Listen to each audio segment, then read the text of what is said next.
खानापूर मतदारसंघातील सर्वच नेते बनले सत्ताधारी। मतदारसंघातील जनता मात्र उरली फक्त नामधारी।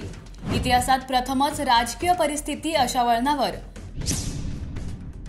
मतदारसंघात आता विरोधक मात्र फक्त नावापुरतेच राहिल्याचं चित्र।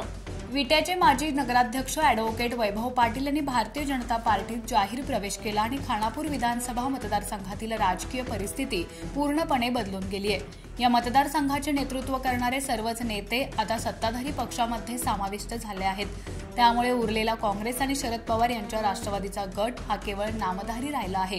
संपूर्ण महाराष्ट्रावर आणि पर्यायाने सांगली जिल्ह्यावर एकेकाळी स्वर्गीय वसंतदादांचे एकहाती वर्चस्व होते। यावेळी त्यांचे निष्ठावंत शिलेदार स्वर्गीय संपतराव नाना माने हे त्यांच्या पश्चात सर्व सांगली जिल्ह्याची धुरा सांभाळत होते।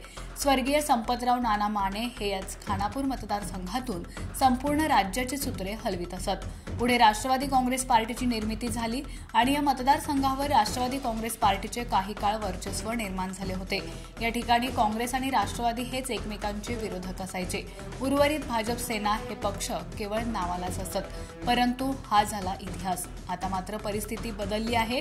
आज मितीस या मतदारसंघात काँग्रेस आणि राष्ट्रवादी ही आता केवळ नावापुरती उरली आहे।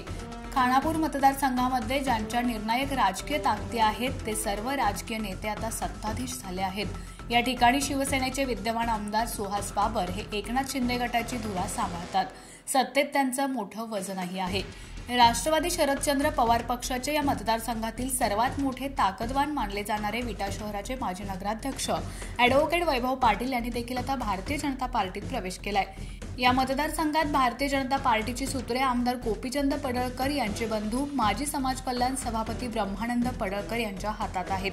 राज्यातील सत्ताधारी भाजपामधील प्रमुख नेते म्हणून पडळकर बंधूंच्याकडे पाहिलं जातं।